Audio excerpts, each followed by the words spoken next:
Bom, gente, boa noite então, desculpa o atraso.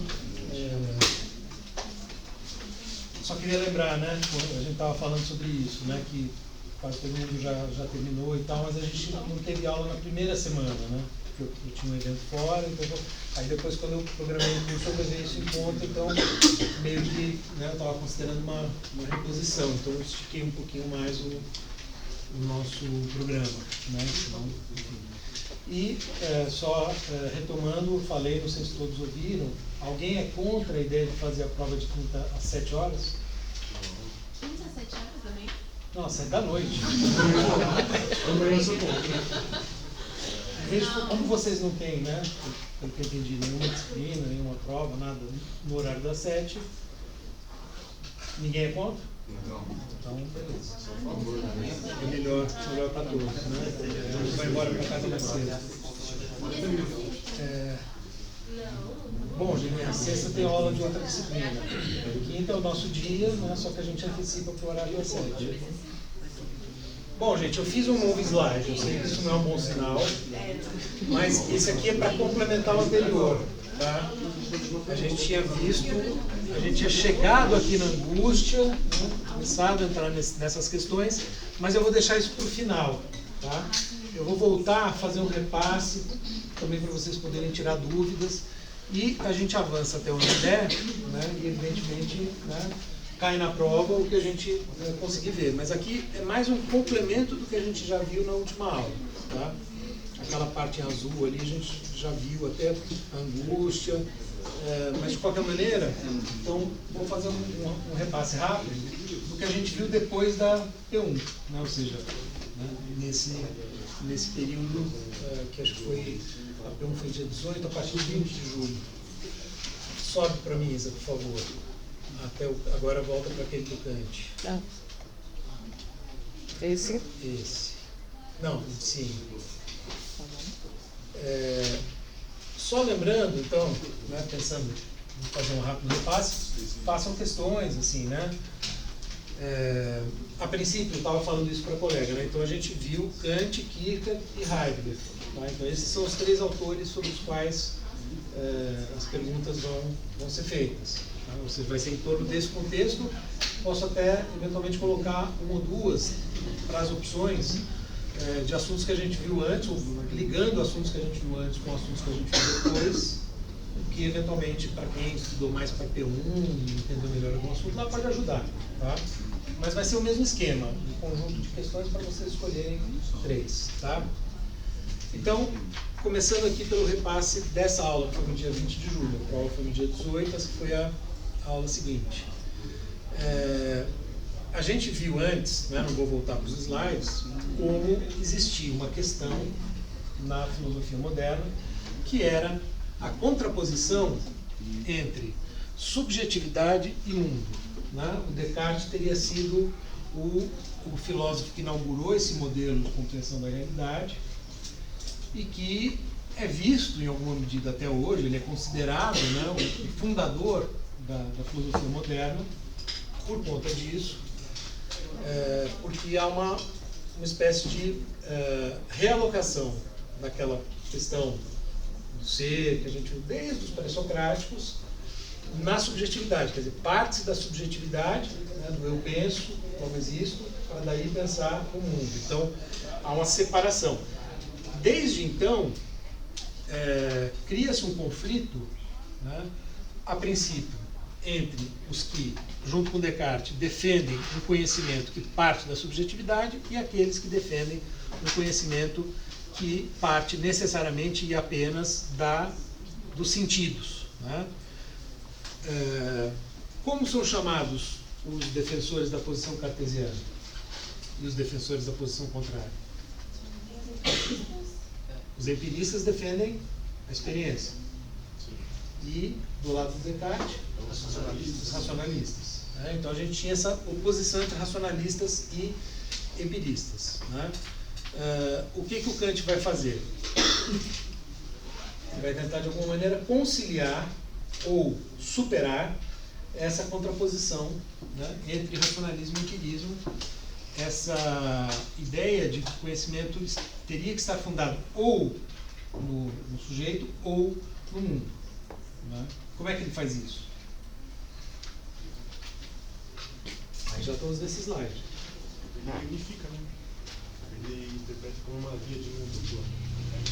Uma via de mão dupla, né? Isso é importante. Daí essa seta, né, que eu coloquei aqui, que a gente tem, digamos assim, ferramentas mentais que fazem parte da nossa estrutura subjetiva, que são aplicadas a intuições que vêm, ele chama de intuição sensível, né? As apreensões, as percepções que a gente tem do mundo fora de nós. Então, o conhecimento, notadamente o conhecimento científico, né, no qual ele está pensando quando ele escreve aquele cérebro dele, a crítica da razão pura, ele resulta dessa conjunção aqui, né, de conceito puro com intuição sensível, através da sensibilidade, que é constituída por espaço e tempo. Né? Essa questão do espaço e tempo, né, a gente já viu que, né, ela continua sendo um problema até hoje, né, entender o que é espaço e tempo, mas no Kant, a princípio, né, ele chama de formas da sensibilidade, o que significa dizer, entre outras coisas, que tudo aquilo que está aqui está no espaço e no tempo. Né? Tudo que a gente percebe pelos sentidos tem alguma localização no espaço e alguma localização no tempo. Certo? Parece claro? Vocês conseguem imaginar alguma coisa que não esteja no espaço e no tempo?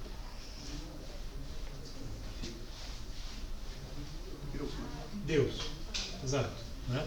Porque aí justamente remete para fora desse âmbito. Aí, para o Kant, isso já não é conhecimento. Enquanto que para Descartes, como a gente viu, Deus era um conhecimento e um conhecimento fundamental. Porque era através da ideia de Deus que ele ia justificar a própria existência do mundo material no primeiro momento e a razão do nosso conhecimento racional se aplicar ao mundo empírico, quando a gente faz ciência. Então, a explicação do mundo era baseada num sistema metafísico, ou seja, que recorria a elementos, supostos conhecimentos fora do âmbito da física, para além do âmbito da física, no qual Deus era um objeto de conhecimento. Até para Newton, o cientista cuja teoria o Kant estava estudando. Quer dizer, mesmo no sistema de Newton existe a ideia de Deus, porque ele também era filósofo, né? Essa distinção não era nítida na época, né? Como eu já falei algumas vezes.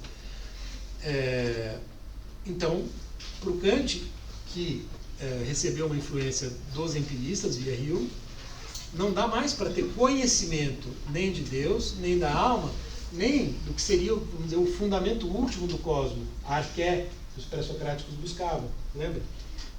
Para ele, isso não é possível de conhecer, portanto, não sei. Né? Trata-se de um não saber que nós admitimos. Não é não saber no sentido de não constituir conhecimento. Nós não podemos ter conhecimento sobre essas coisas. Com isso, ele estabelece uma distinção que, de certo modo, até hoje, a gente adota, faz sentido para nós, entre conhecimento e pensamento, especulação, ideias a respeito do que está além do âmbito físico. Né? Então, a ciência, ela se baseia, a princípio, né, pensemos sobretudo nas ciências naturais, em evidências empíricas. Né? Então, as teorias são elaboradas. Quando você considera que uma teoria é correta, enfim, tem muita discussão a respeito disso, mas quando que a gente considera que uma teoria é boa, é bem sucedida, deve ser adotada? Quando você tem evidências empíricas que funcionam para comprovar a teoria. Né? Então, a partir daqui, nós elaboramos teorias que são confirmadas aqui pela sensibilidade, ou seja, pelo mundo físico. O que está além disso, né, ou seja, que escapa aos nossos 5 sentidos, é o que o Kant chama de coisas em si mesmas, das quais nós não temos conhecimento. Né? Nós podemos pensar nisso. Ele próprio, ao estabelecer essa delimitação, está pensando nisso como justamente esse além, que, no entanto, nós não podemos conhecer. Mas com isso ele estabelece um limite para o conhecimento, está dizendo, olha, né, o conhecimento se restringe a esse âmbito aqui. Só que o nosso pensamento né, ele nos leva a pensar coisas que vão além, segundo ele, necessariamente. Por quê? Porque a gente não se contenta, né, com as explicações dadas aqui. Por exemplo, qual é a razão de nós existirmos? A ciência explica isso? Não. Ela pode, por exemplo, propor a hipótese do Big Bang, que hoje é, né, bem aceita, para explicar como o universo, tal como ele está configurado, de repente, né, brotou, né, de uma partícula ali de energia concentrada. Mas a gente, pensando, vai sempre se perguntar, mas e antes dele? Né? E por que ele existiu? Né? Ou seja, essa pergunta remete para além, né, segundo Kant, né, faz sentido, para além desse domínio. Né? Tanto é que muitas vezes a postura do cientista, né, de quem defende uma posição empirista, como o próprio Hume já falava, deixa essas questões para lá. Né? Joga os livros de metafísica no fogo. O Hume usava essa expressão, ou seja, metafísica não serve para nada. Só que o Kant está dizendo o seguinte: nós, seres humanos, inevitavelmente pensamos essas questões, mesmo que seja para fazer como Hume e dizer que não tem nada ali. Né? Ou seja, tanto o que acredita em Deus como o ateu, né, eles estão afirmando algo a respeito dessa hipótese. Mas de onde veio essa hipótese? Da nossa razão. Foi o ser humano que criou essa hipótese. Certo? Enfim, a gente pode ter explicações religiosas, por exemplo, né, sobre isso, mas a hipótese foi uma hipótese elaborada pelo ser humano. Quer dizer, não é uma hipótese que surgiu na história humana, ela não surgiu, né, pelos outros seres vivos, por exemplo. Então, quando o Kant fala que a razão pensa isso, ele está pensando na história da própria razão, na história do ser humano. Em como que praticamente todas, se não todas as sociedades humanas, tem alguma explicação que recorre a esse sobrenatural para explicar, em termos últimos, né, a realidade. Só que, então, para ele, esse pensamento não constitui conhecimento.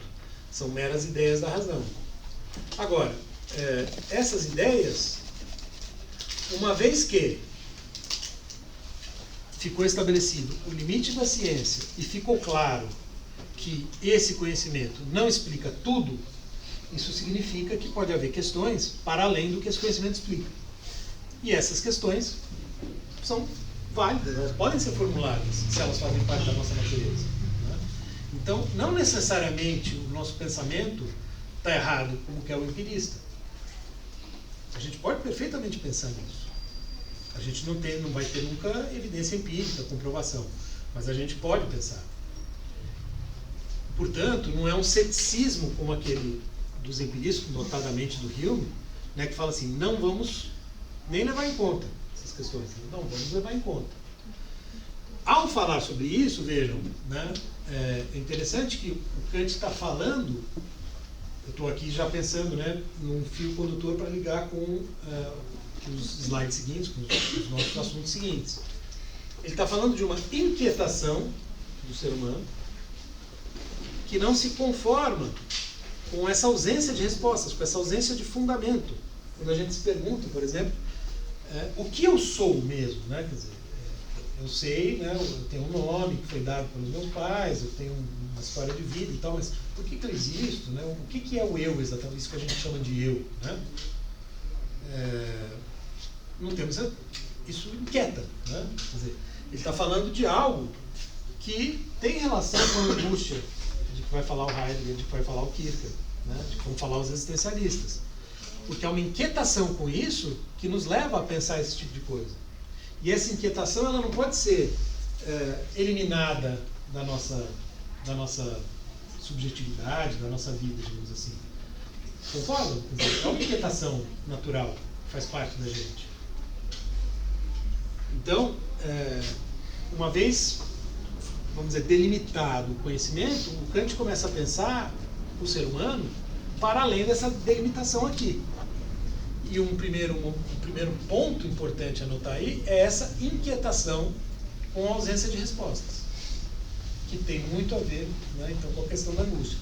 E essa questão da ausência de respostas, ela se torna ainda mais delicada e com consequências para a nossa vida prática quando a gente pensa a questão moral. Que aí já é o slide seguinte, Isa, por favor. Né? Porque vejam, a gente não é só conhecimento. Né? A nossa vida não se reduz ao conhecimento, a gente não está fazendo conhecimento o tempo todo, pelo contrário. Né? Vocês estão, né, em alguns momentos estudando para as provas, devem estar fartos de estudar para um monte de prova, né?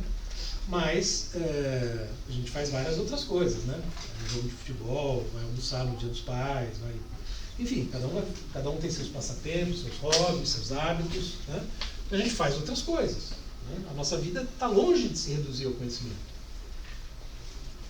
Então, ele vai considerar isso, né, também ao pensar a razão como razão prática, que é uma noção, lembre-se, né, essa contraposição entre teórico e prático, que já estava lá no Aristóteles. Aristóteles já fazia essa distinção e a gente viu como isso aparecia, né, no Aristóteles, né, quer dizer, aquela ideia de uma vida que vai se construindo por meio da experiência, etc. Né?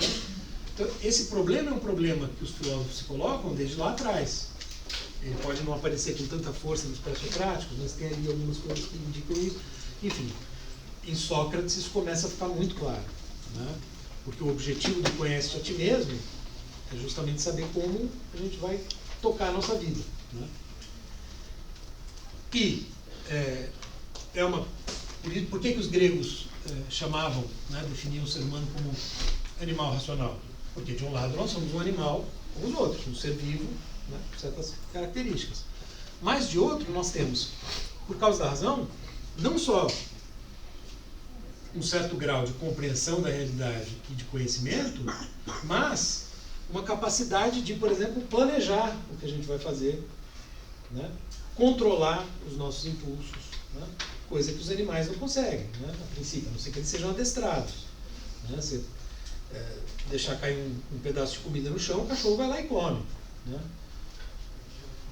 A não ser que ele seja muito disciplinado, né, no sentido de não poder, mas é difícil, né? Cai um bife na frente dele, ele vai comer. Né? A gente, eventualmente, sabendo que não pode realizar um determinado desejo, se priva disso.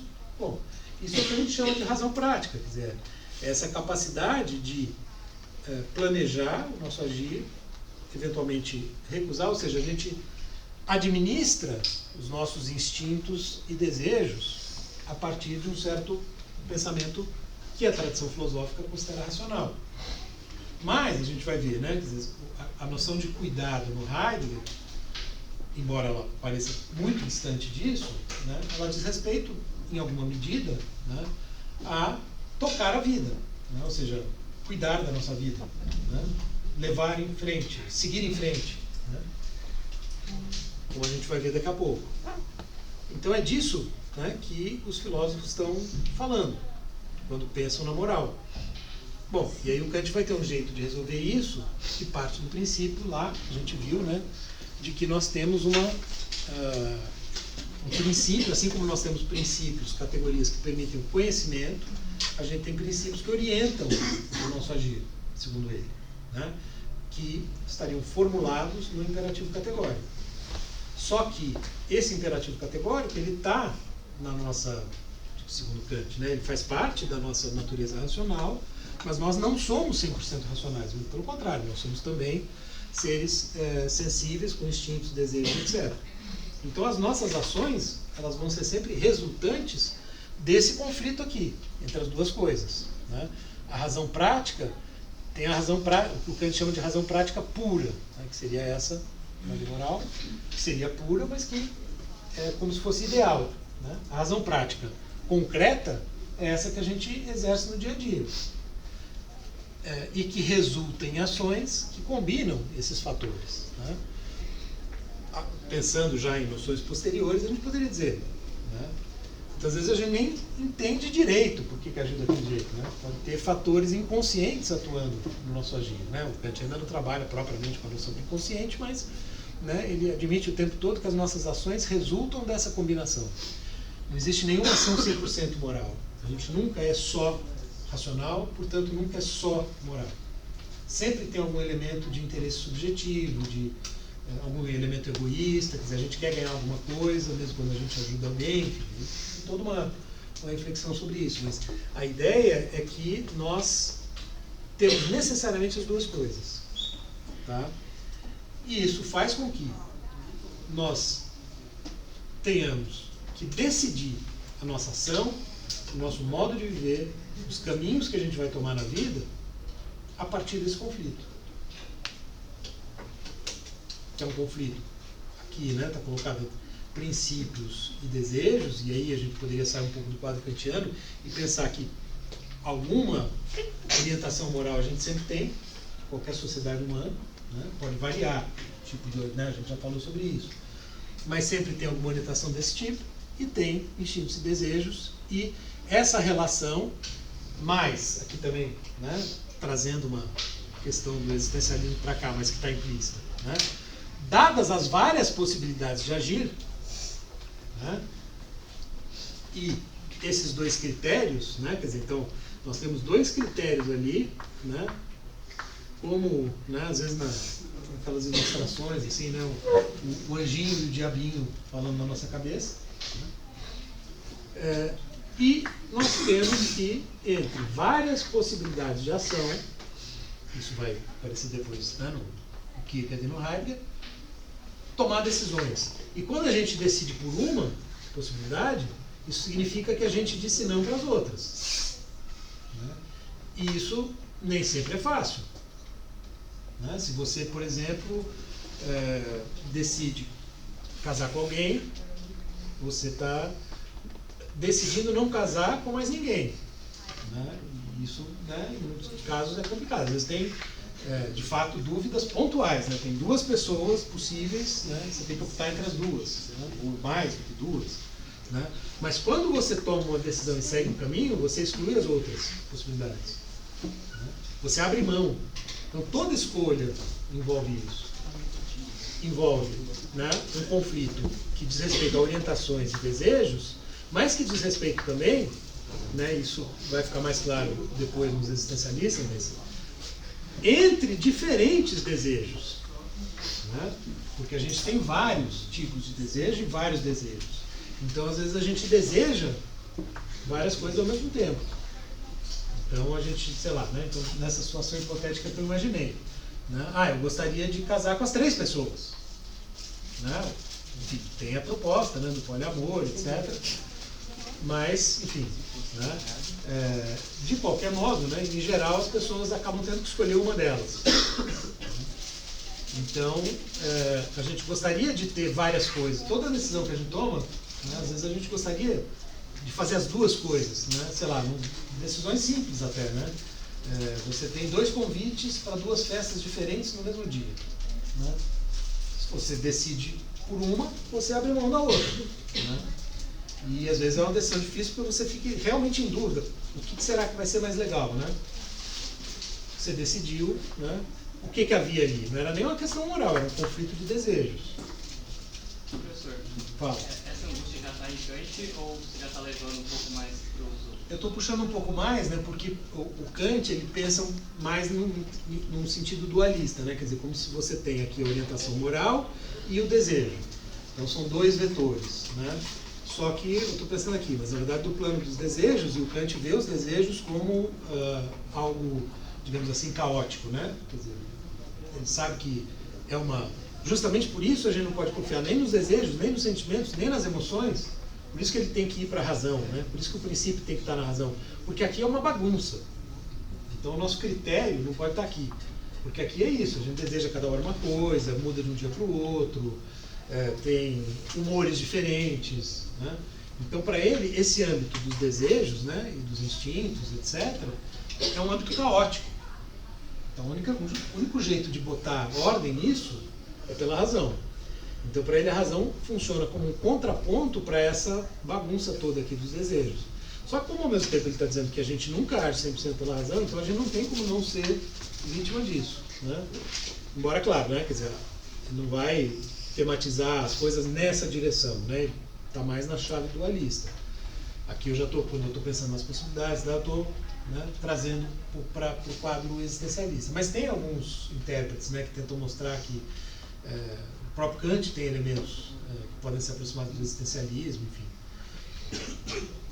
Mas é um pouco esse o conflito, né, que já aparece aí. E o Kant ele vai, de certa maneira, à medida que ele avança na obra dele, né, a partir daquilo que ele estabeleceu como base na crítica da razão pura, ele vai avançando para os outros âmbitos da ação humana, da vida humana, né? Então, a moral, a arte, né? Ele vai pensar outros âmbitos, mas o tempo todo pensando, né, em como que, de alguma maneira, a gente tem princípios, elementos do lado racional que servem de guia, que servem de orientação. Né? Quer dizer, claro, é um filósofo ainda fortemente racionalista. Né? Então, embora no conhecimento científico ele pareça, isso é uma questão, né?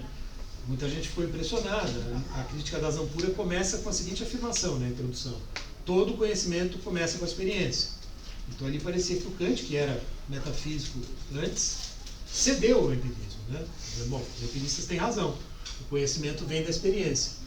Mas, quando ele sai do conhecimento científico, vai para a moral, vai para esses outros âmbitos, aí o elemento racional volta com força. Né? Então, quer dizer, ele segue, vamos dizer, ele certamente está mais próximo do racionalismo, né?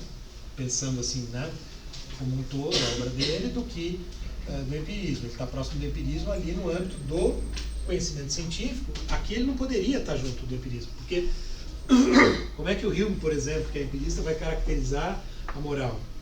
Né? Em função dos sentimentos, das emoções, dos desejos. Né?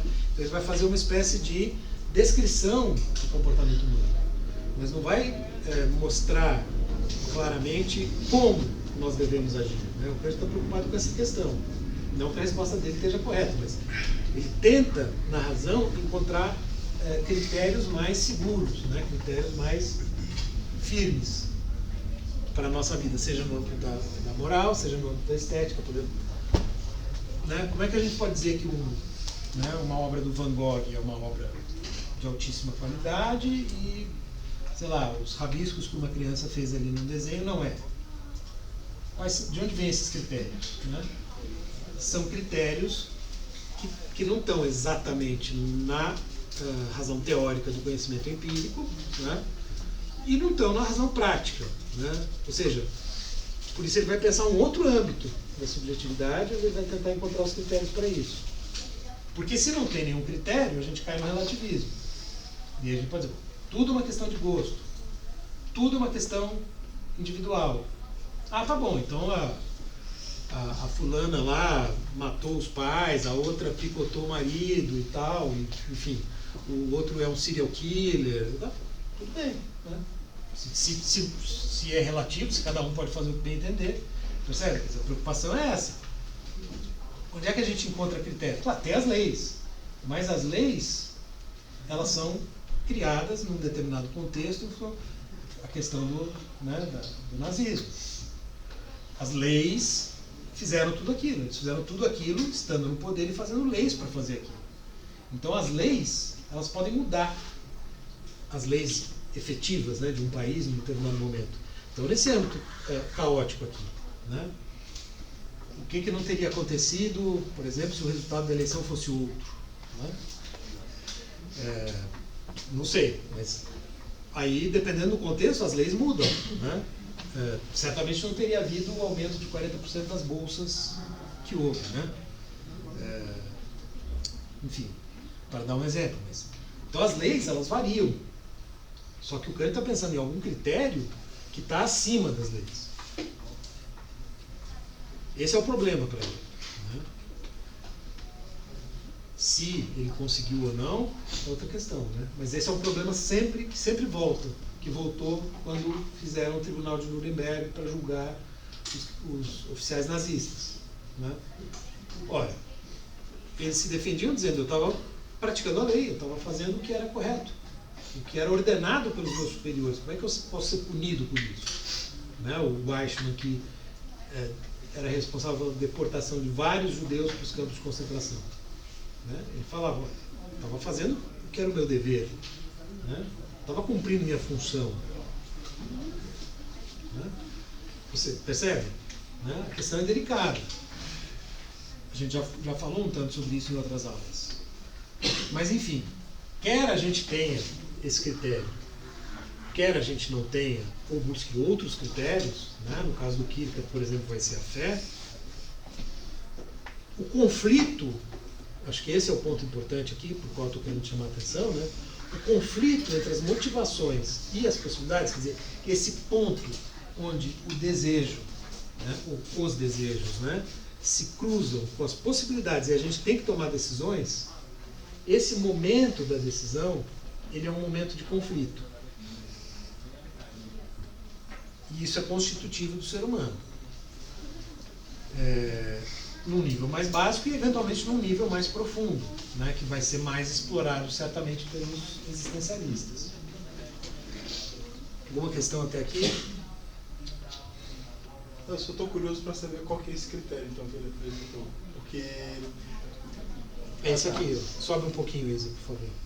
Só um pouquinho para ficar o imperativo. Não, Okay. Aristóteles tinha uma Assim? outra. Uhum. Não, o imperativo categórico. Haja somente de acordo com uma máxima Aqui. que você pudesse querer que fosse ao mesmo tempo uma lei universal. Essa é a formulação que ele dá do imperativo categórico. Depois ele desdobra isso em outras formulações e tal. Ele vai tentar deduzir daí uma doutrina do direito, sobre a qual falávamos há pouco, uma doutrina da virtude, que aí quando ele vai aplicar, né, do nosso ponto de vista hoje, tem umas barbaridades lá, né? O modo como ele coloca a mulher na doutrina do direito, né, enfim, outras coisas que eu já comentei aqui. Mas esse é o princípio. A tentativa de colocar num princípio que possa ser, né, universal, esse elemento de moralidade que é próprio da sociedade humana em geral. Esse é o princípio.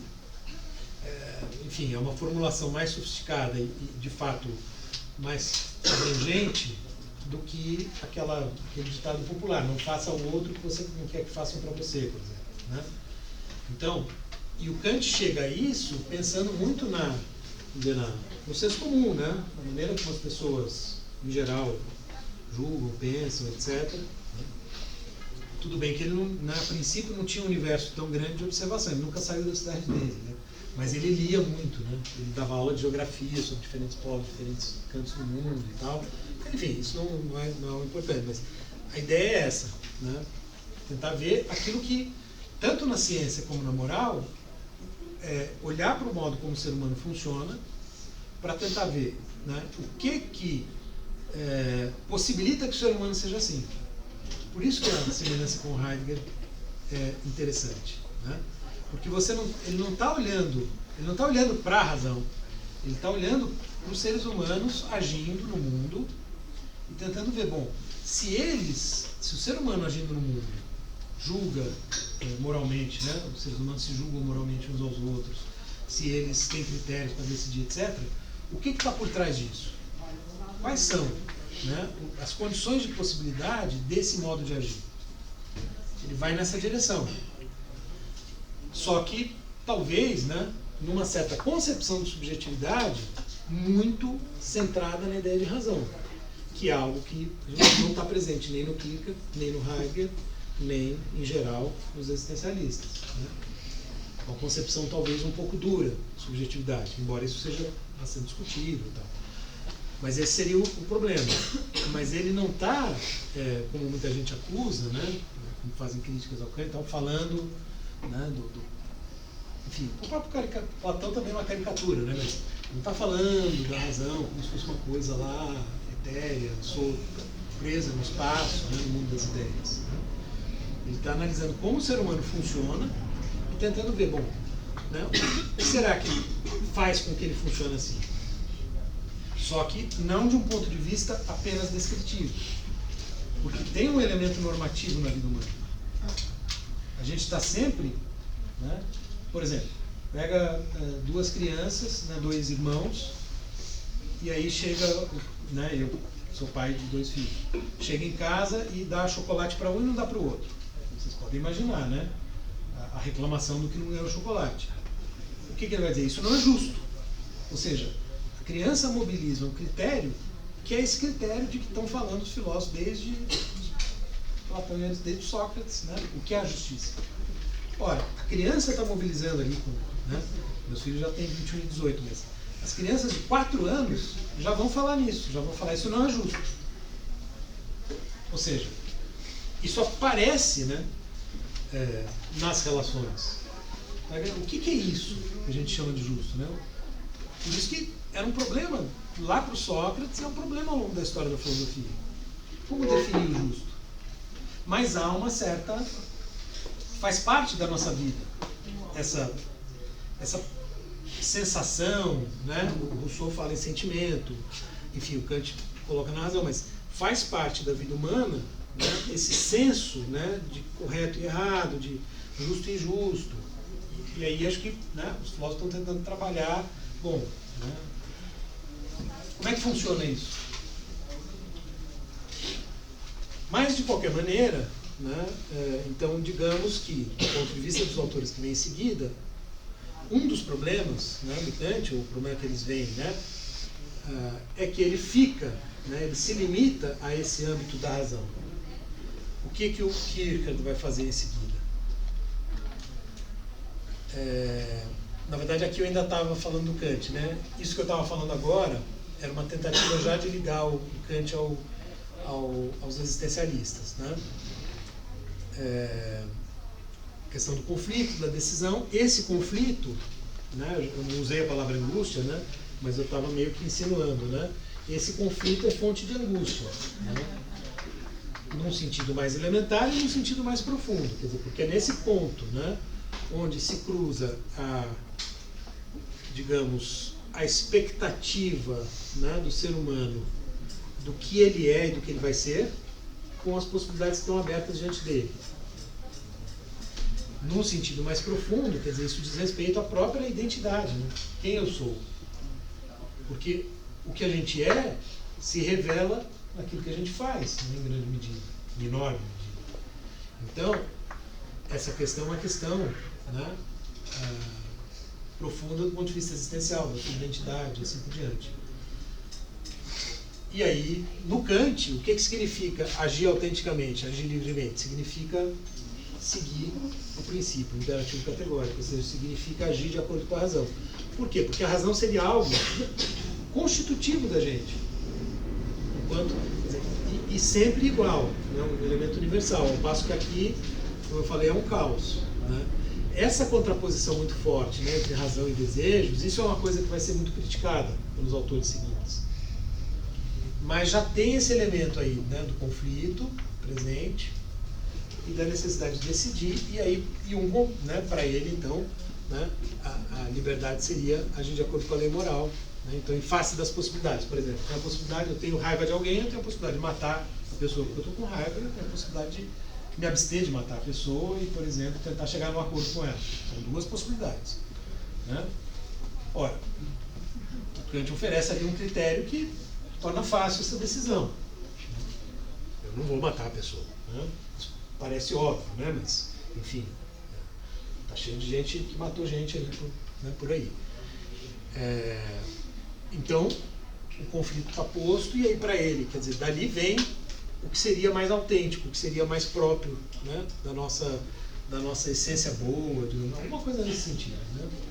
Mas isso é um problema porque ele ainda está trabalhando com uma noção muito forte de subjetividade, de razão e assim por diante. Que é uma crítica que, a partir do século XIX, né, vários autores vão fazer. O Nietzsche, por exemplo, né, o colega perguntou do Nietzsche. Nietzsche não cai na prova porque a gente não viu Nietzsche em sala de aula.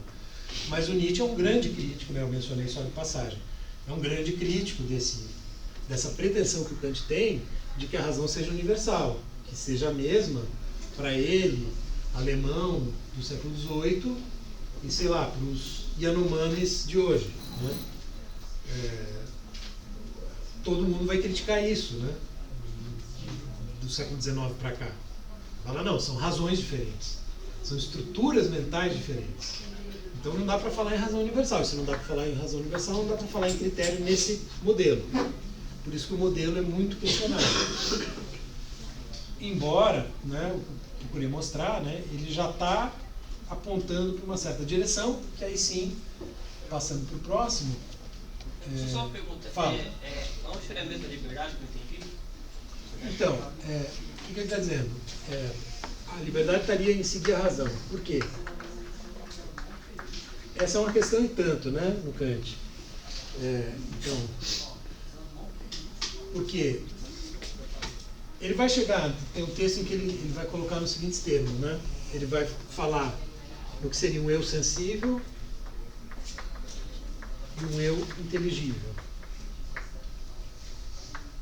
Ou seja, como se ele estivesse dizendo o seguinte: nós temos um eu que é determinado pela natureza, que é determinado pelos instintos e que resulta nos desejos, né, em tudo isso.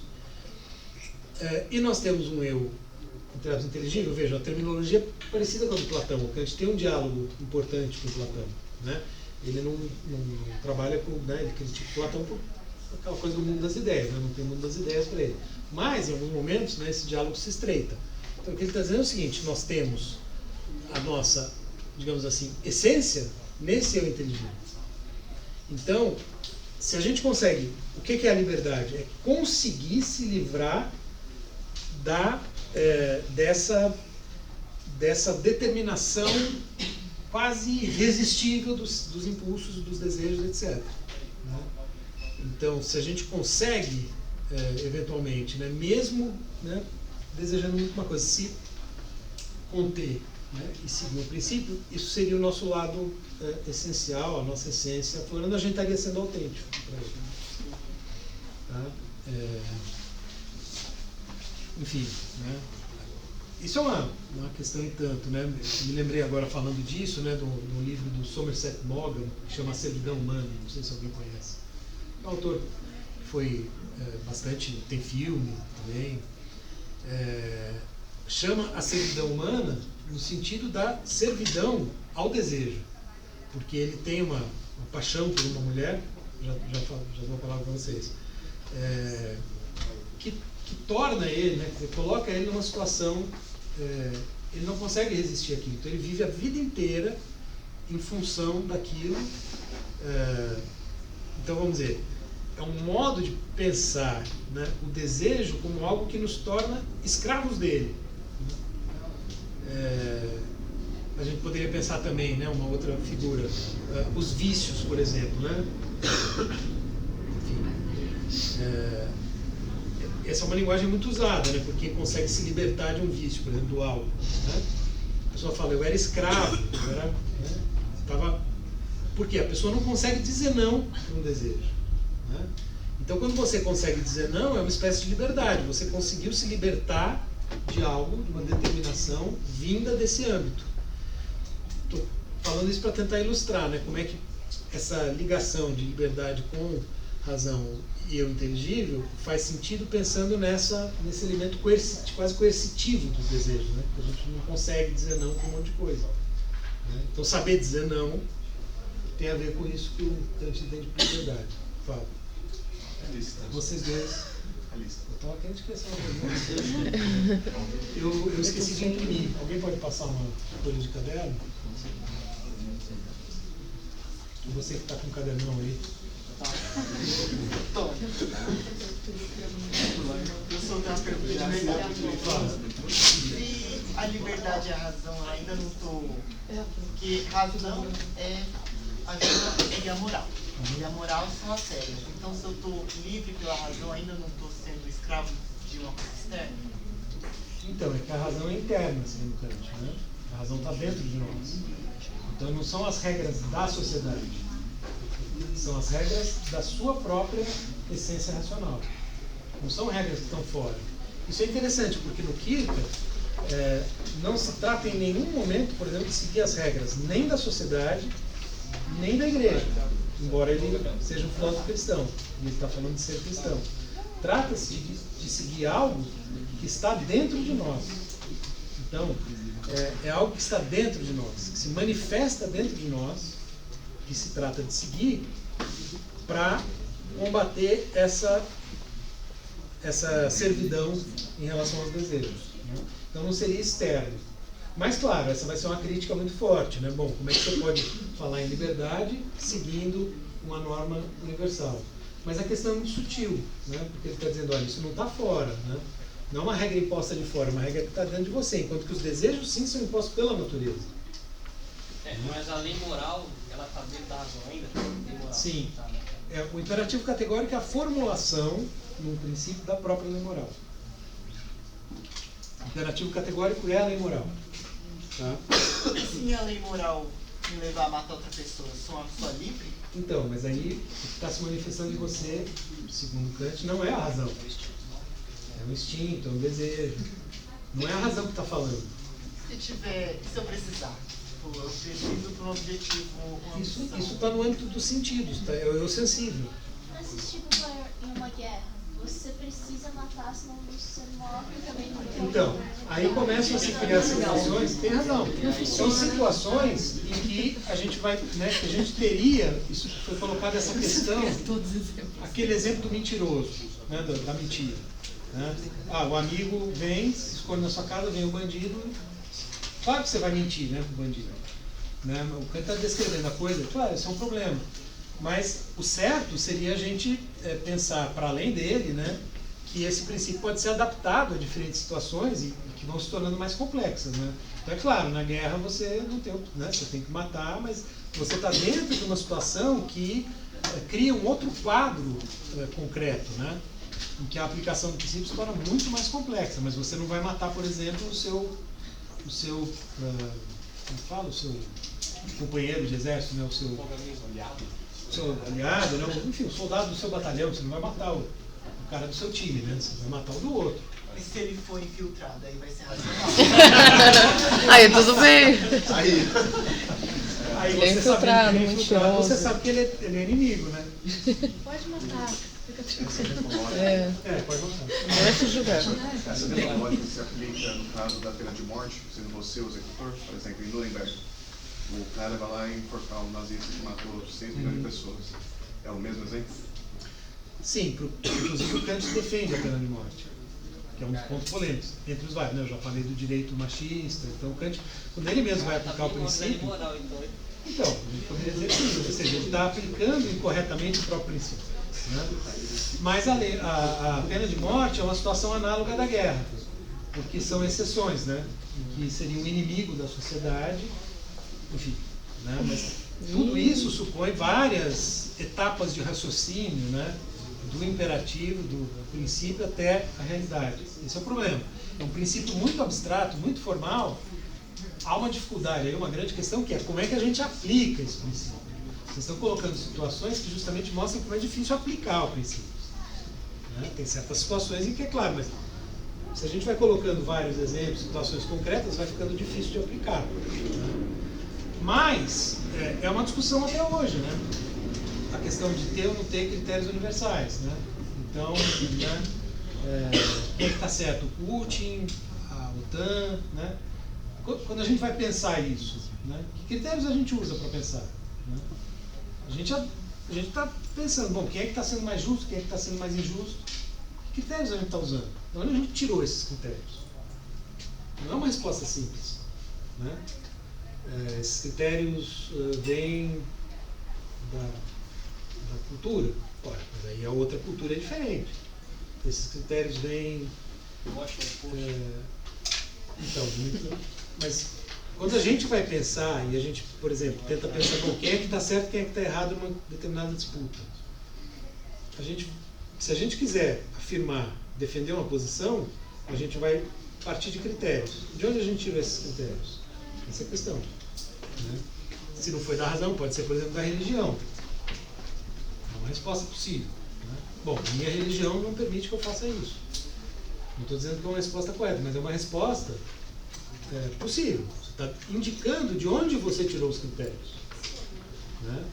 Porque, em geral, a gente usa, esse é um ponto interessante, né? A gente usa critérios, que se a gente for, né, se o Sócrates chegasse com as perguntas dele e botasse a gente contra a parede, não é fácil dizer de onde a gente tira os critérios que a gente usa no dia a dia.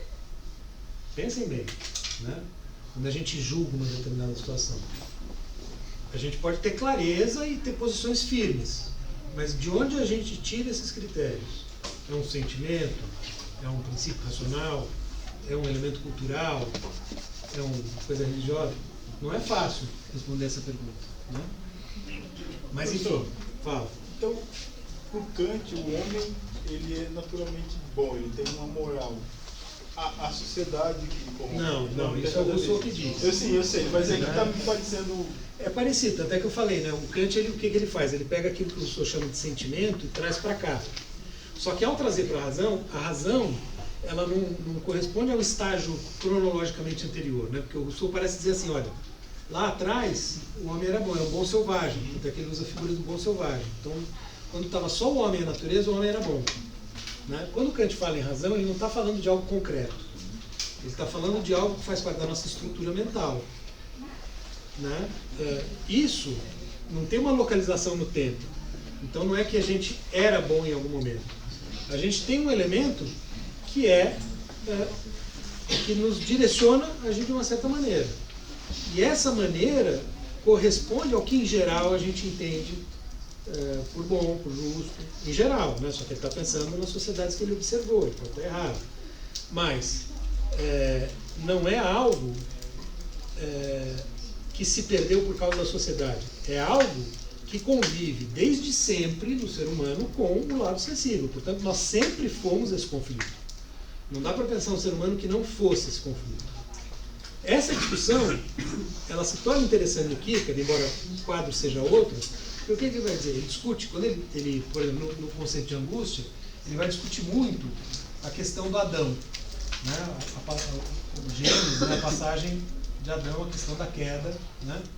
Ora, a interpretação dele, né, que a gente poderia dizer que é mais simbólica, tem toda uma discussão, né, sobre a relação do Kierkegaard de fato com a religião, né, se são os dogmas da doutrina, né, ou se ele está simplesmente pensando, claro, a partir daquele quadro, mas indo além. Né?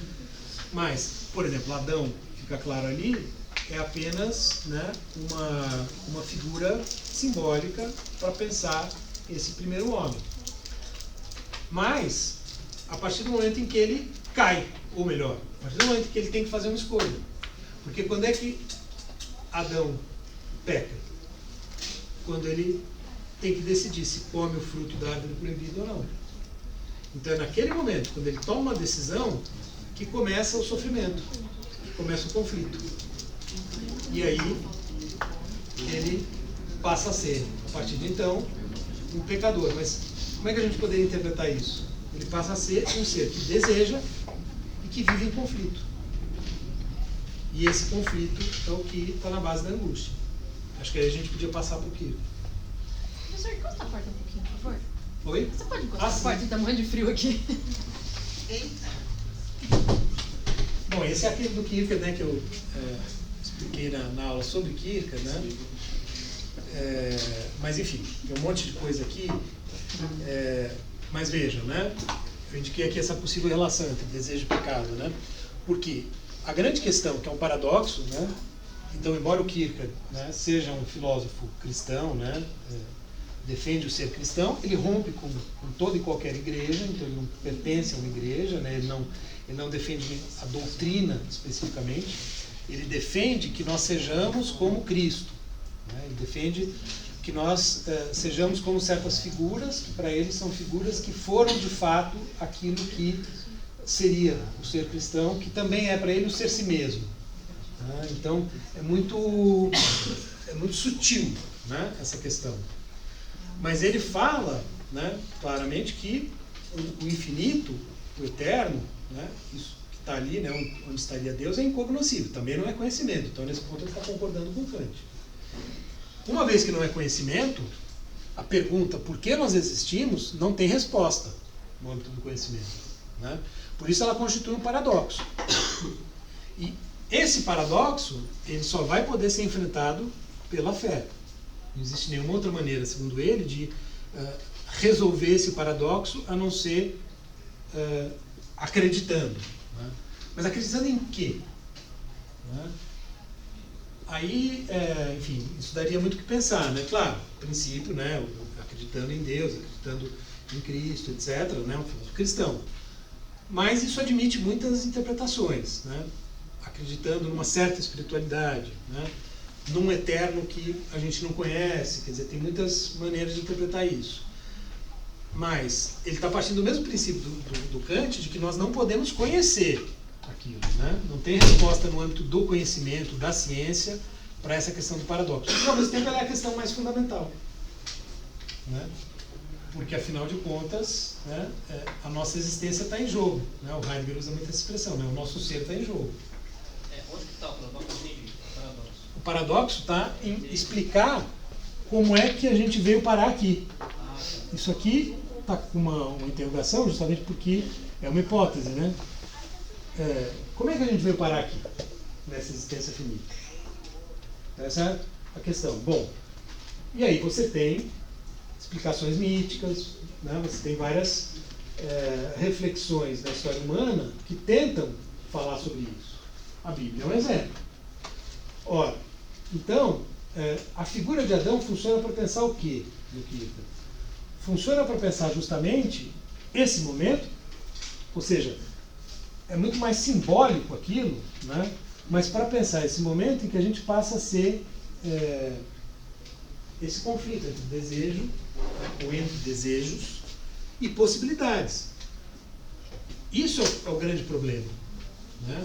A gente ter possibilidades abertas.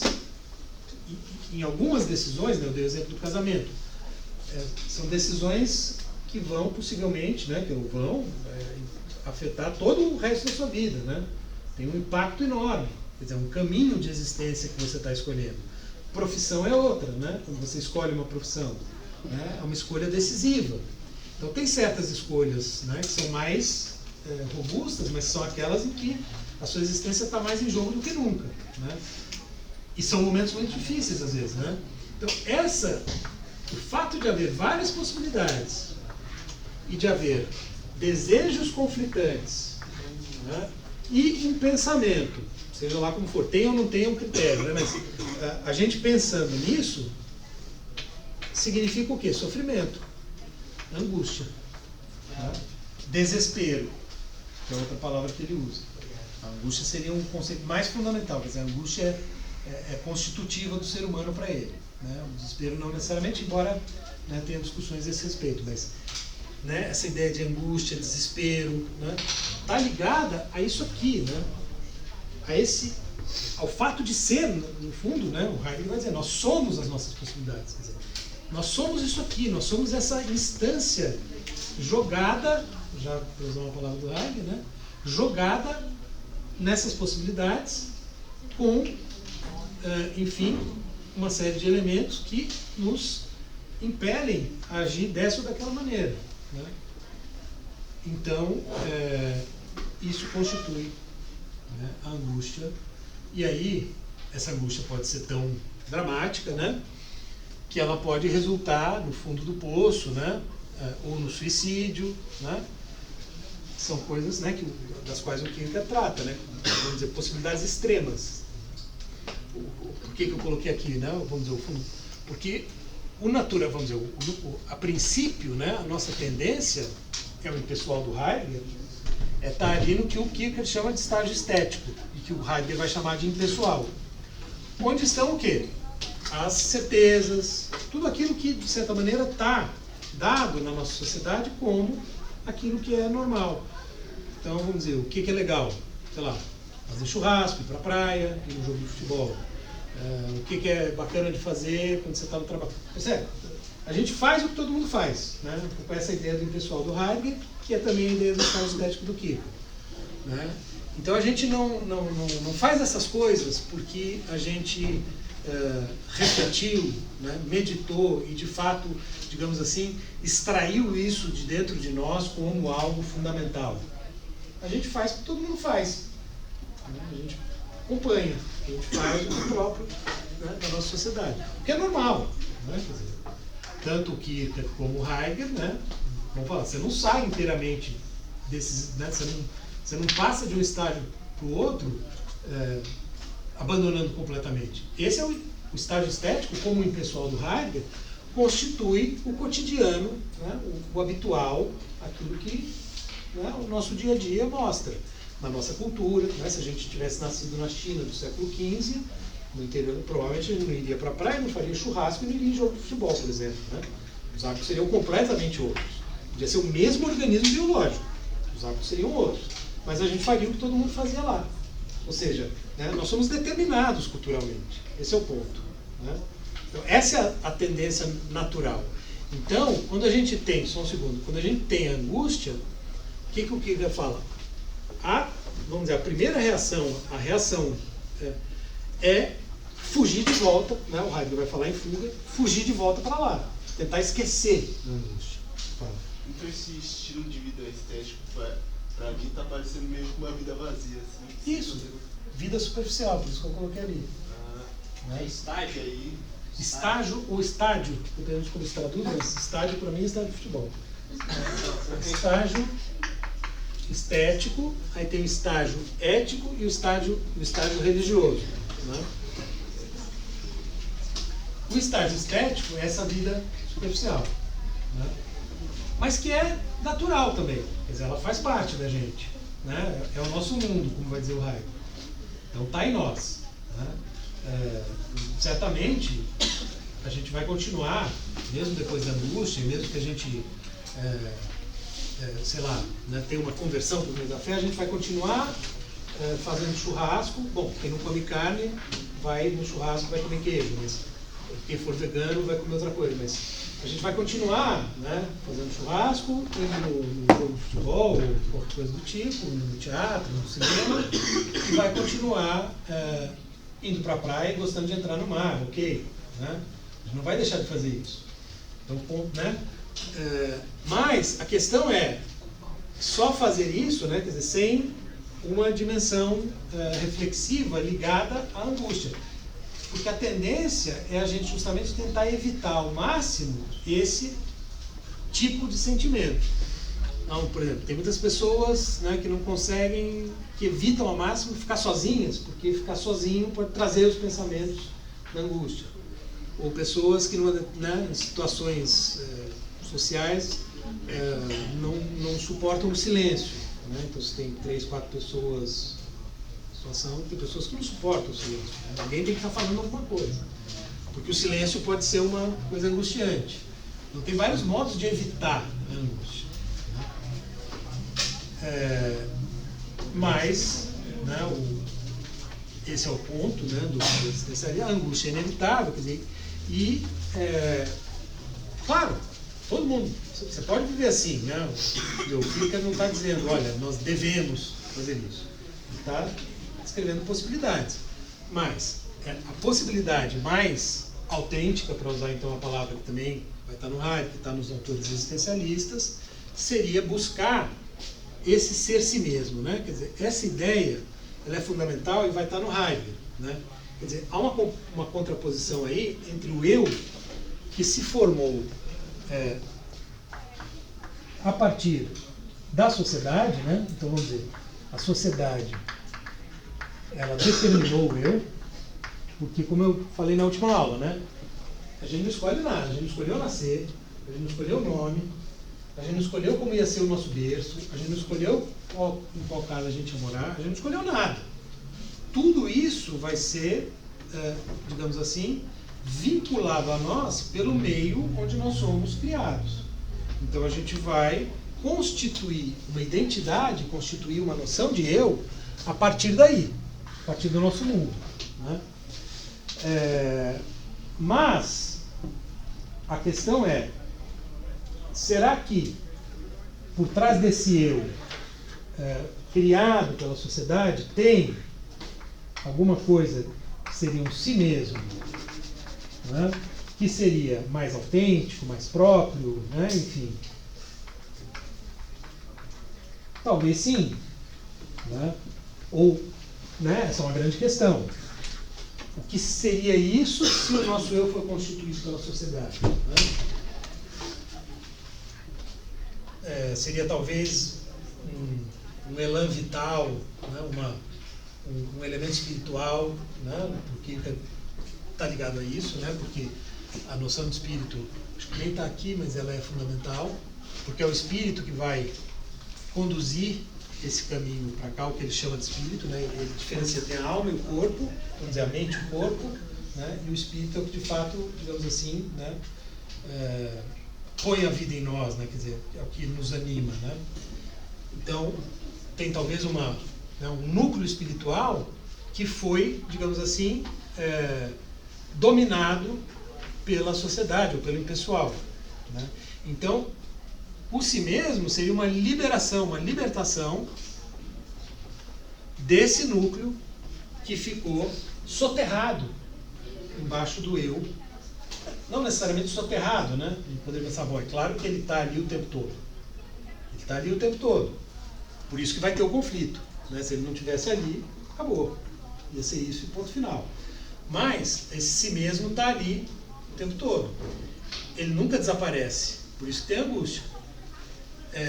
Então, esse momento seria um momento de alguma forma, né, tentar sair daquela determinação externa. Aí tem a ver com aquilo que eu estava falando do Kahneman, sair do eu social sensível, né, e encontrar alguma coisa autêntica, e esse elemento autêntico, né, ele passar a ser determinante do caminho a partir daí. Agora, o que é isso? Como se constitui, como é o caminho? Que eu não falar nada disso, nem o Heidegger. Isso cada um tem que descobrir por si mesmo. Cada um vai ter que descobrir o que é para si o autêntico. Porque é o si mesmo. É uma questão singular. É cada um consigo mesmo. Né, nesse ponto. Claro, não é que a gente fica sozinho, a gente está no mundo o tempo todo. A gente está em relação o tempo todo. Né? Mas esse elemento diria respeito a algo, né, que é o si mesmo. E para o Kierkegaard, então, né, o objetivo passa a ser atingir esse si mesmo, que ele chama de boa síntese. Por que boa síntese? Porque é uma boa síntese entre alma e corpo, entre mente e corpo, conduzida pelo espírito. Né, essa é a ideia dele. Então, e aí entram esses elementos todos ligados ao estágio religioso. Não vou entrar agora em detalhes, né? Só uma pergunta. Fala.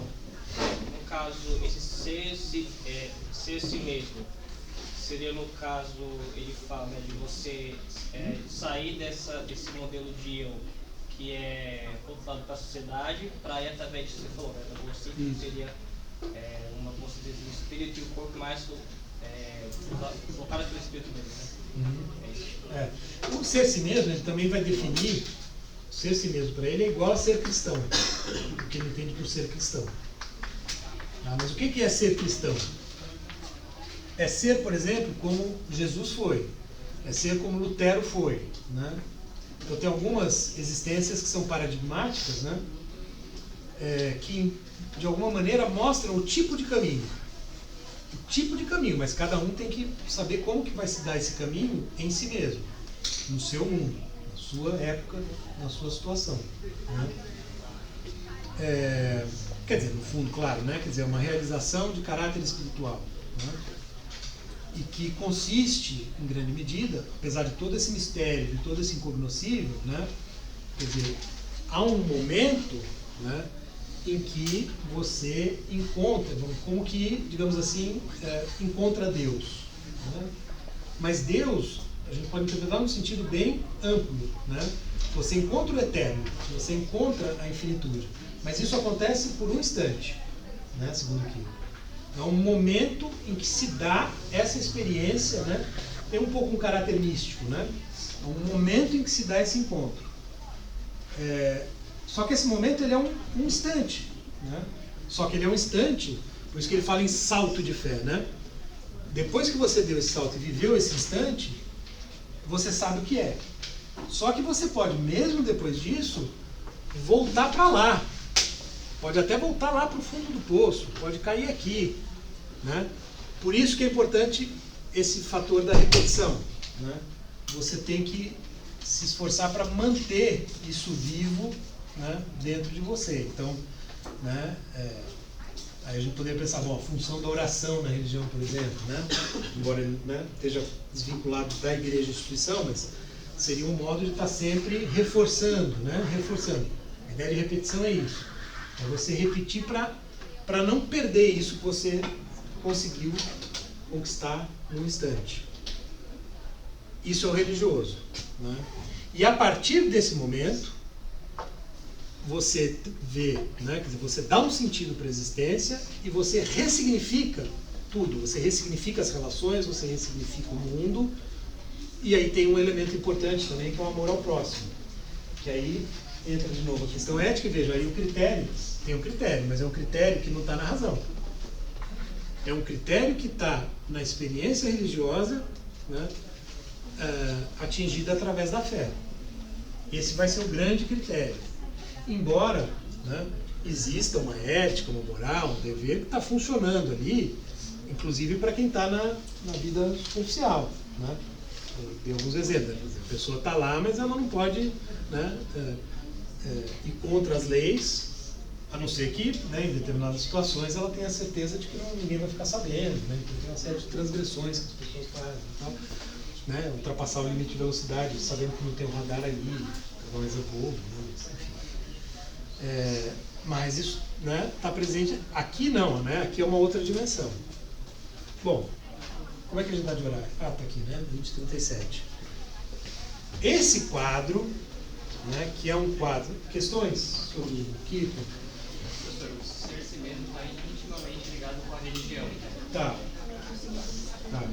Tá, porque o ser si mesmo é o momento em que você conseguiria, né, atingir um equilíbrio, né, entre alma e corpo, através do espírito, que sempre aparece desarranjado, desequilibrado na vida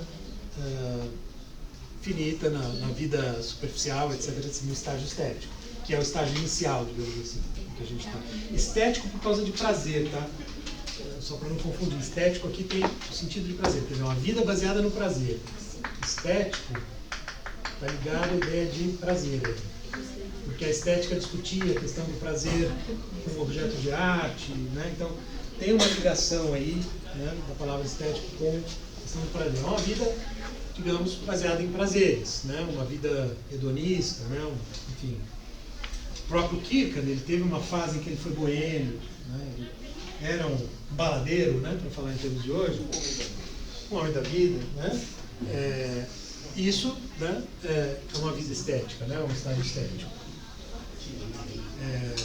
Professor, o estágio religioso é algo mais espiritual ou é com comprometimento com alguma religião, estar na igreja ou não? Não, é espiritual e individual, né? Por isso que tem muita chave do... Bom, o próprio Agostinho, né? Relação com Deus, né? Tem muito, né, segundo ele, do próprio Jesus Cristo, né? Agostinho, Lutero, né?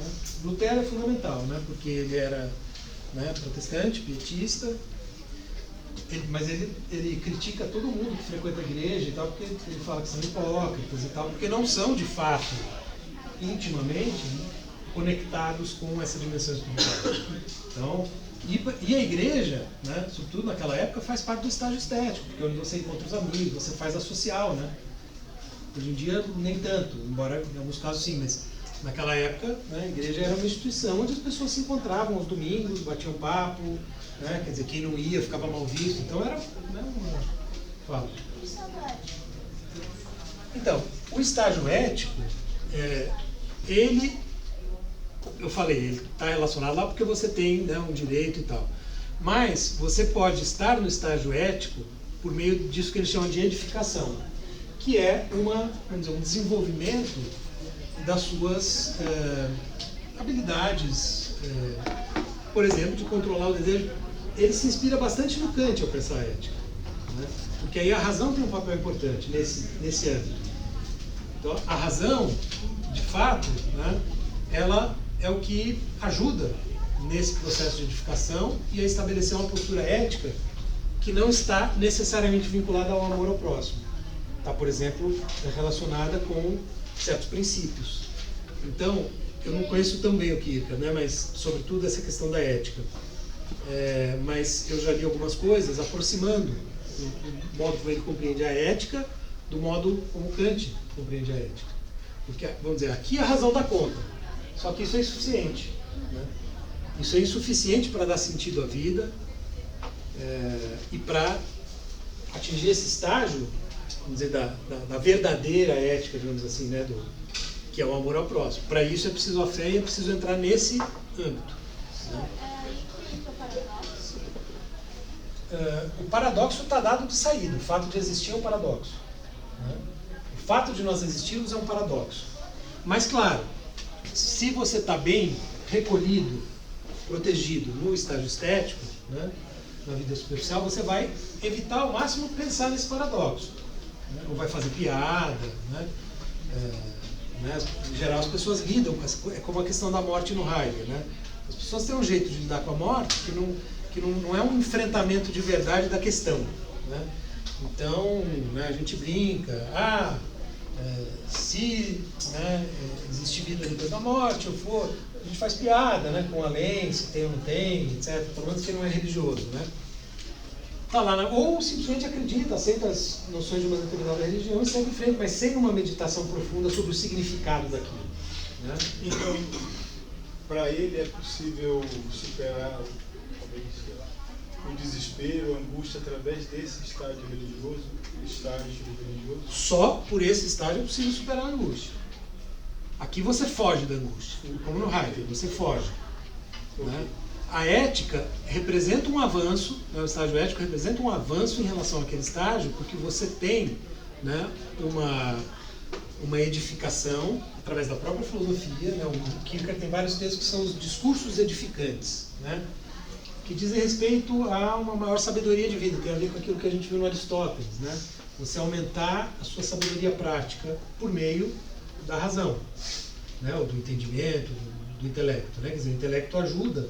Porque quanto mais você desenvolve essas capacidades, mais você vai ser capaz, por exemplo, né, de se comportar adequadamente numa situação e não seguir, né, os seus desejos de maneira absolutamente irracional. Sei lá, como, né, aquele cara que jogou a garrafa que matou a mulher numa briga de torcidas, né, que é um caso patético. Né, sei lá, né, pensei nesse exemplo que eu imaginando, quer dizer, né, você consegue atingir um certo equilíbrio, né, que você jamais vai, primeiro, né, participar de uma briga de torcida, segundo, jogar uma garrafa. Né, então, e o cara parece que era professor, diretor de escola, não sei se vocês estão a par. Eu acho que ele era diretor. Então, né, quer dizer, um cara supostamente edificado. Né? Enfim, mas essa edificação, princípios morais, etc., embora o fundamento último deles, né, esteja aqui, é como se fosse uma face mundana, né, digamos assim, em que a razão, ela exerce um papel muito importante. Então, vamos dizer, como se ele dissesse, olha, até aqui a gente pode ir com Kant, está legal, né, só que é insuficiente, porque o Kant não deu conta disso aqui. Fala, você ia fazer uma pergunta? Eu perdi o pensamento. Quando eu falei da briga...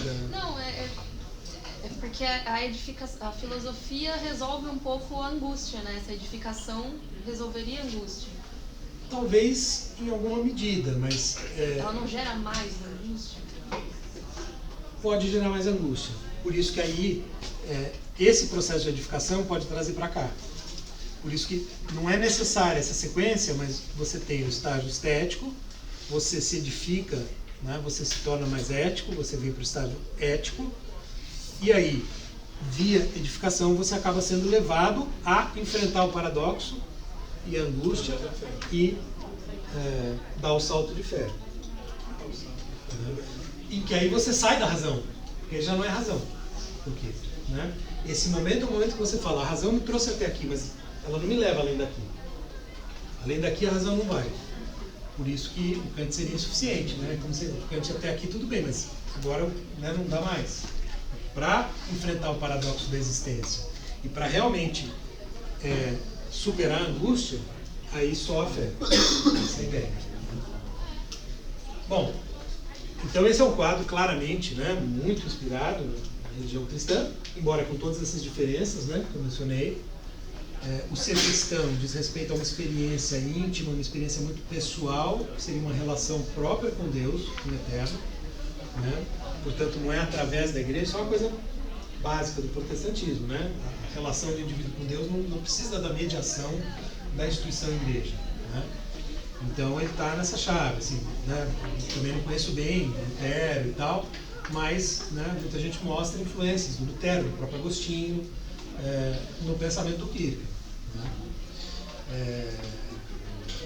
Então, é vamos dizer, uma inspiração religiosa nítida, mas que a gente pode interpretar descolando bastante da doutrina em si, da instituição, né?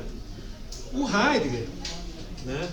Aqui até porque falta pouco tempo, eu vou fazer logo uma afirmação ousada, né?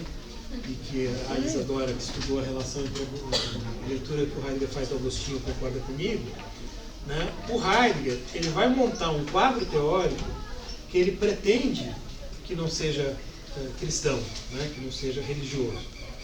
Mas as influências religiosas do Kierkegaard, do Lutero, do Agostinho, né? E do vocabulário cristão são muito claras, né? Nesse tema. Bom, aqui a gente passou por isso, eu procurei mostrar como o problema de base, né? O paradoxo e tal, a questão do ser continua. Vamos para o último. Passa rapidinho aqui para o segundo. Não, esse já é o último. Bom, né, aqui a gente tinha visto no anterior, a gente veio até aqui, né? Como é que o Heidegger entende o ser humano, né?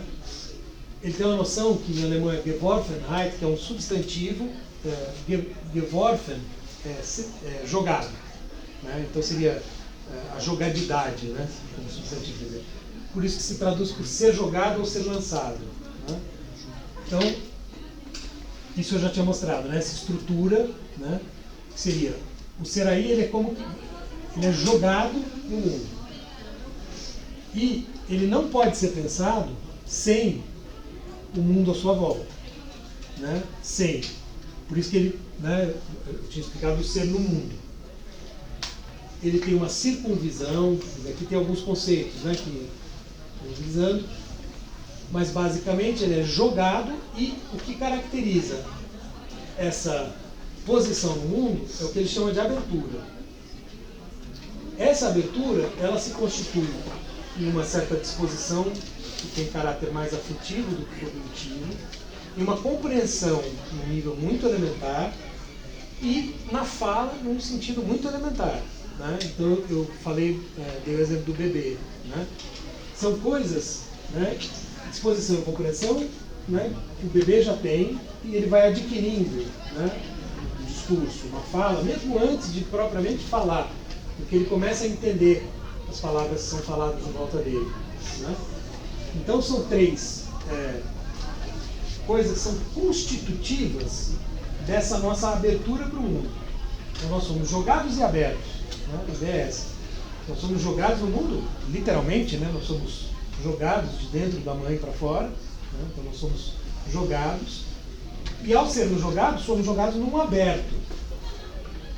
Essa ideia de abertura. E aí o que vai acontecer? Como é que o eu vai ser determinado? Pela sociedade, pelo impessoal. Isso que o Heidegger chama de impessoal corresponde lá à vida, ao estágio estético do Kierkegaard, né? Então, eu coloquei aqui nesse desenho, todo mundo vai agir, pensar e falar da mesma maneira. Claro, né? Fazendo uma caricatura, mas essa é a ideia. Há uma tendência do ser humano, né, a seguir, né, esse caminho. Só que aí entra em cena a angústia, que no fundo está o tempo todo insinuada, né? O conceito de angústia é parecido com o Kierkegaard. Por quê? Porque essa questão, que é o tal paradoxo, né? Ou seja, como se explica que nós somos jogados, né? Por que nós caímos aqui desse jeito? Aqui tem interrogações, a gente não sabe, né? Há uma pergunta sobre o fundamento que não tem resposta, ainda que a nossa sociedade nos dê algumas respostas a partir da religião, seja lá o que for. Então, a angústia está sempre insinuada por essa falta de fundamentos. E há um momento em que o indivíduo pode ser, de fato, tomado pela angústia, quer dizer, quando ela realmente entra, né? E essa angústia leva a fazer esse tipo de questão. E a partir desse tipo de questão, a perceber tudo isso. Isso que eu coloquei aqui em azul seria um pouco, vamos dizer, o impessoal, ele limita o nosso horizonte de possibilidades. Ele estabelece algumas coisas como possíveis, então há uma certa limitação. A angústia nos leva a esse ponto de dúvida. em que a gente coloca tudo em questão. Nesse momento, como no Kika, duas opções. Ou a gente foge de volta para o pessoal, né, que eu coloquei aqui, é a fuga, ou a gente foge de volta para o pessoal, ou nós vamos tomar uma resolução, uma decisão, que ocupa um lugar análogo ao salto de fé, né?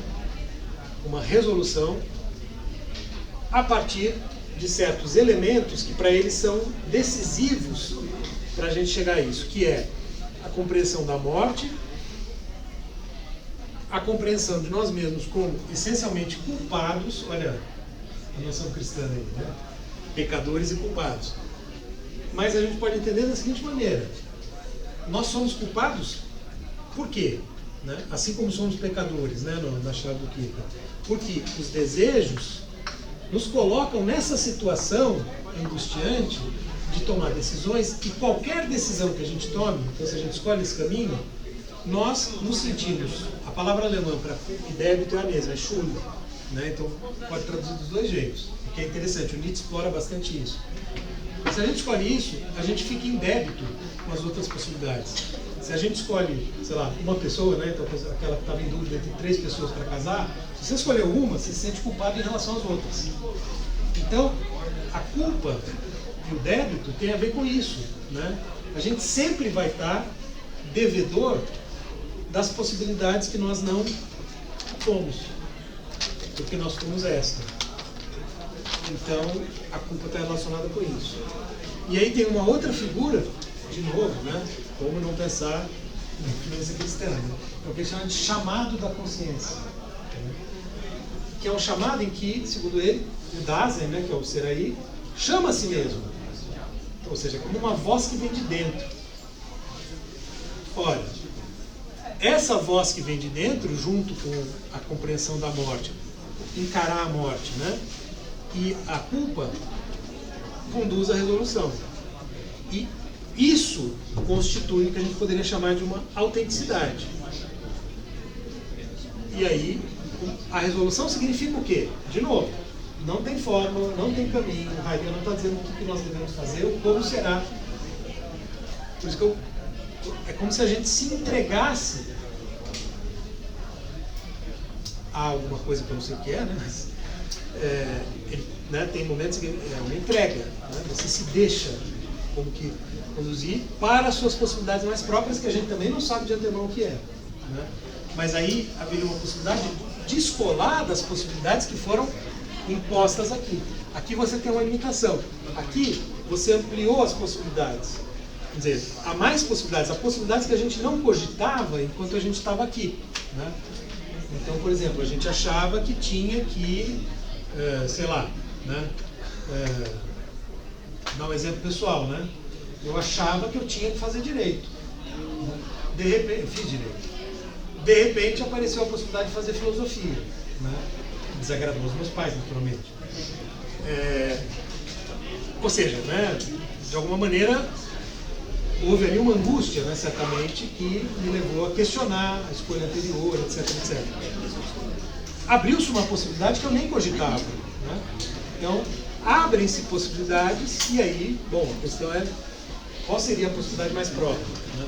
Será que eu encontrei a possibilidade mais próxima? Não sei dizer, talvez sim, né? Mas a questão da morte, né, tem a ver com esse âmbito, né? Porque aí sim, esse é um limite colocado pelo pessoal, que é um limite imaginário. Nós podemos sair dessa limitação e encontrar outras possibilidades. Agora, esse limite não tem como ultrapassar. Esse limite é definitivo.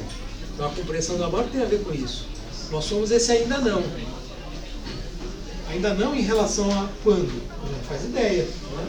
Qualquer um de nós pode ser lá, né?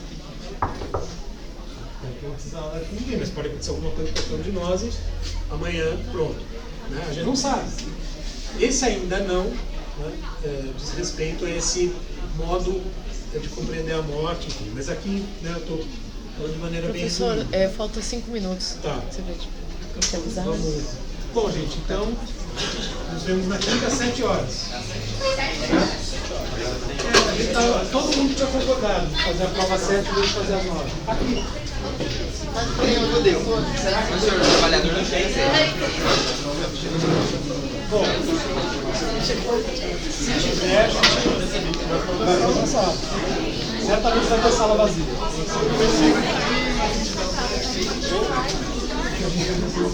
Eu posso fazer questões, como se é uma opção, né? Eu posso fazer questões mas a maioria vai ser sobre a... Vai ser dissertativa? Vai, igual a outra. A outra. Quando você tirou Uma de 9, cada?